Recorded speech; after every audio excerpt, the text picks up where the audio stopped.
నమస్తే Chandana, welcome to great Andhra big story. రాజకీయ పార్టీలు ఉచిత పథకాలు ఇవ్వొద్దని సుప్రీంకోర్టు చెబుతూనే ఉంది. అయినా మార్పు రావడం లేదు. ఒక దశలో ఉచిత పథకాలు ఇవ్వకుండా ఆపలేమని నిస్సహాయత వ్యక్తం చేసింది. ఒకసారి ఈసీ కూడా రాజకీయ పార్టీలతో సమావేశం నిర్వహించి ఉచిత పథకాల హామీలు వద్దని చెప్పింది. అయినప్పటికీ రాజకీయ పార్టీలు పట్టించుకోవు కూడా. ఎన్నికల్లో ఓట్లు పడాలంటే ఒక పార్టీని మించి మరో పార్టీ ఉచిత పథకాలు ప్రకటించాల్సిందే. ఇప్పుడు గవర్నమెంట్ ఉచిత పథకాలు ఇస్తున్నారు కదా, దానివల్ల లాభం ఉందంటారా నష్టం ఉందంటారా? నష్టమే ఉందన్న, లాభం ఏం లేదు. బస్సులు ఇంతకుముందుకు మనీ తీసుకున్నప్పుడు బస్సులు చాలా ఉండేది. ఇప్పుడు బస్సులు అయితే చాలా తగ్గించారు. దానివల్ల పబ్లిక్ ఇబ్బంది అనేది జరుగుతుంది. ఇంకోటి ఉచిత పథకాల వల్ల లోకానికి నష్టమే, కానీ దానివల్ల లాభం ఏం లేదు. ఫ్రీ బస్సులు అంటున్నారు. ఫ్రీ బస్ వల్ల గిట్ట ఏం లాభం లేదన్న. జెంట్స్ ఎక్కితే అందులో సీటే ఉంటలేదు. అది చాలా పెద్ద ప్రాబ్లం అవుతుంది. అది ఫ్యామిలీతో ఎక్కడికైనా వెళ్ళాలంటే బయటికి ఇబ్బంది అవుతుంది చాలా. అసలు సీట్లు ఉండట్లేదు, బస్సులు రావట్లేదు, తగ్గించేసారు. బస్సులు తగ్గించేశారా? చాలా తగ్గినాయి. ముందులాగా లేదు. ముందు చాలా బాగుంటుండే.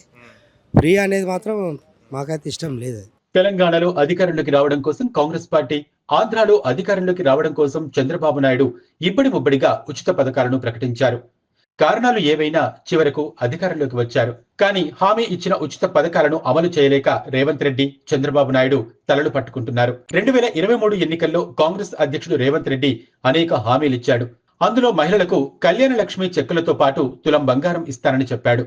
200 యూనిట్ల వరకు ఉచిత విద్యుత్తు ఇస్తానని చెప్పాడు. ఏడాదికి 3 గ్యాస్ సిలిండర్లు ఉచితంగా ఇస్తానని చెప్పాడు. మహిళలకు నెలకు 2500 రూపాయలు ఇస్తానని చెప్పాడు. రైతులకు 2 లక్షల రూపాయల వరకు రుణమాఫీ చేస్తానని చెప్పాడు. మహిళలకు ఉచిత బస్సు ప్రయాణం కల్పిస్తానని చెప్పాడు. వీటిల్లో ఒక్క ఉచిత బస్సు ప్రయాణమే సజావుగా అమలు జరుగుతోంది. తులం బంగారం ఇవ్వడం లేదు. రుణమాఫీ పూర్తిగా అమలు కాలేదనే ఆరోపణలు ఉన్నాయి. మిగతా పథకాలు అమలు కావటం లేదని తెలుస్తోంది. ఉచిత పథకాలు అంటున్నారు కదా, దాని వల్ల అందరికి అందుతున్నాయి అంటున్నారా? అవి ఇట్లా అందట్లేదు. ఉచిత పథకాలు ఏమో అందట్లేదు. ఇప్పుడు నేను క్యాబ్ నడుపుతాను. ఇప్పుడు ఉచిత పథకం వల్ల మాకు గిట్ట చాలా లాసే. ఎందుకంటే మాకు బుకింగ్ చాలా తగ్గిపోయినాయి. మేము రోజు ఒక 2000 అట్లా చేసేటోళ్ళం. ఇప్పుడు 500, 600, 700 అవుతుంది. ఇబ్బంది అయితే అవుతుంది ఉచిత పథకాల వల్ల. అంటే ఏది తగ్గిస్తే బాగుంటుంది? అంటే ఈ ధరలు తగ్గిస్తే బాగుంటుంది అంటారు.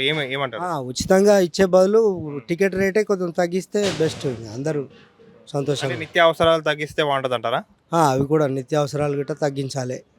ప్లస్ ఉచిత విద్య, ఉచిత హెల్త్ అలాంటివి ఉండాలి. కానీ ఈ బస్సుల వల్ల నష్టపోతున్నారు. ఇంకా చంద్రబాబు కూడా అధికారంలోకి రావడానికి ఉచిత పథకాల హామీలు విపరీతంగా గుప్పించారు. తీరా అధికారంలోకి వచ్చాక హామీలు అమలు చేయాలంటే ఆయనకు చుక్కలు కనబడుతున్నాయి. హామీల అమలును కొన్నింటిని వచ్చే ఏడాదికి వాయిదా వేశారు. సంపద సృష్టించాక హామీలు అమలు చేస్తామంటున్నారు. హామీలు అమలు చేయడానికి లబ్ధిదారుల సంఖ్యను తగ్గిస్తున్నారు. రకరకాల నిబంధనలు పెడుతున్నారు. వాయిదా వేసుకుంటూ పోతున్నారు. ఓట్ల కోసం ఉచిత పథకాలను అమలు చేయాలనుకోవడం దేశానికి ప్రమాదకరమని ప్రధాని మోదీ కూడా ఒకప్పుడు హెచ్చరించారు. కానీ ఆయన కూడా మొన్న ఢిల్లీ అసెంబ్లీ ఎన్నికల్లో బోలెడు ఉచిత పథకాలు ప్రకటించారు. గవర్నమెంట్ ఉచిత పథకాలు ఇస్తున్నారు కదా, దానివల్ల లాభం ఉందంటారా? దాదాపుగా అయితే చాలా నష్టాలే ఉన్నాయి నాకు తెలిసి. అయితే నేను ఈ మధ్య రీసెంట్గా నాకు కొంచెం తెలిసింది చెప్తా. మొన్న శ్రీశైలం పోయాను. రీసెంట్గా ఒక 6 months బ్యాక్ శ్రీశైలం పోతే అక్కడ కోతులకి ఇలా పండ్లు రాదు, రాదు అని చెప్పారు. ఎందుకు రీజన్ అడిగితే ఆ పండ్లు వేసిన కొద్ది రోడ్ల మీదకి వస్తున్నాయి, యాక్సిడెంట్లు అయితేనే అన్నారు.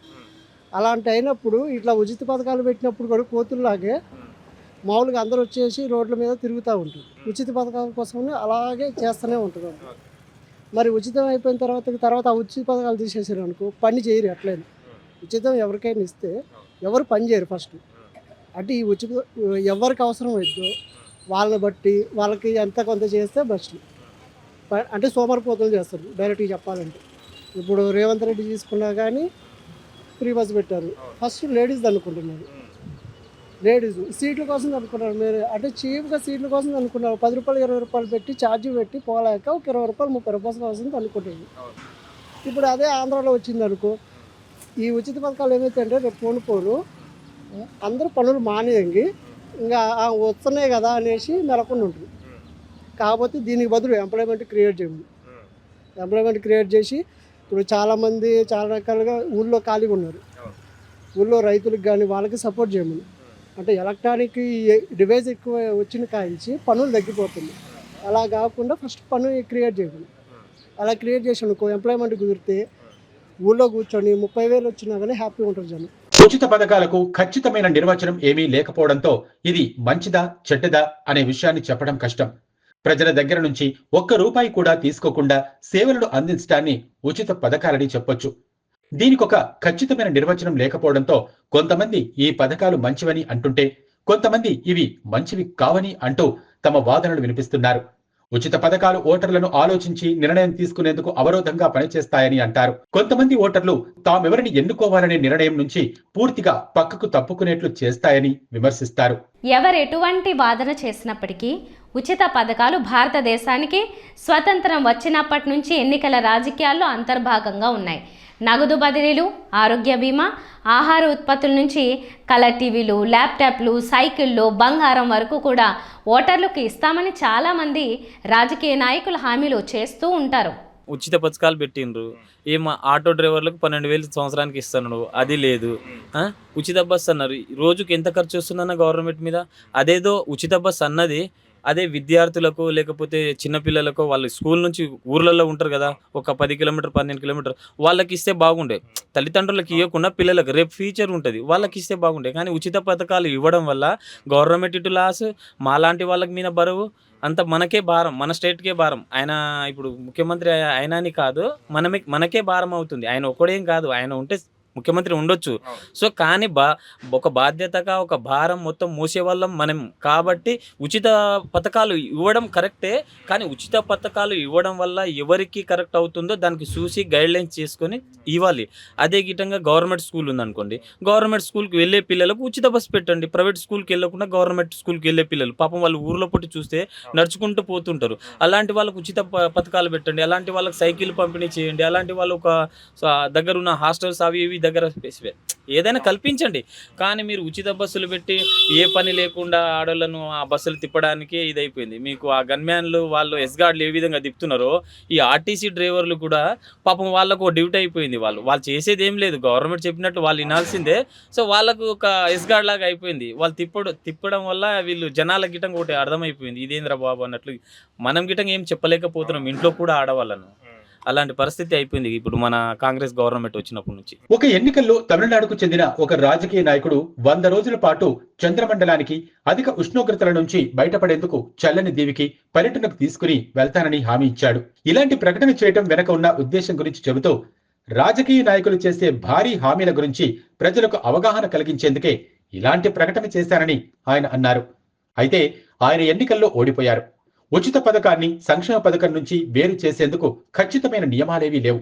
భారతదేశంలో ఎన్నికలకు ముందు, తర్వాత ఓటర్లకు ప్రోత్సాహకాలు ఇవ్వటం చట్టం వ్యతిరేకం కాదు. దేశంలో అన్ని పార్టీలు, ఆఖరుకు బీజేపీ కూడా ప్రోత్సాహకాలు ప్రకటిస్తోంది. ప్రభుత్వాలు కూడా పౌరుల సామాజిక, ఆర్థిక అభివృద్ధికి కొన్ని సంక్షేమ పథకాలను ప్రకటిస్తాయి. ఏది ఏమైనా ఉచిత పథకాలు ప్రభుత్వాలకు భారంగా మారుతున్నాయి. ప్రజలు కూడా ఏ పనులు చేయడానికి ముందుకు రాకుండా సోమరులుగా మారుతున్నారనే విమర్శలు ఉన్నాయి. తాజాగా సుప్రీంకోర్టు ఉచిత పథకాలతో ప్రజలను పరాన్నజీవులుగా తయారు చేస్తున్నారని ఘాటుగా విమర్శించింది. ఉచిత పథకాలను ఆపడం ఎవరి తరమూ కావడం లేదు. ఎవరేం చెప్పినా రాజకీయ పార్టీలకు చెవిటివాడు ముందు శంఖం ఊదినట్లే ఉంటుంది. ఇది వాళ్ళ బిగ్ స్టోరీ. మరిన్ని టాపిక్స్తో కలుద్దాం. నమస్తే.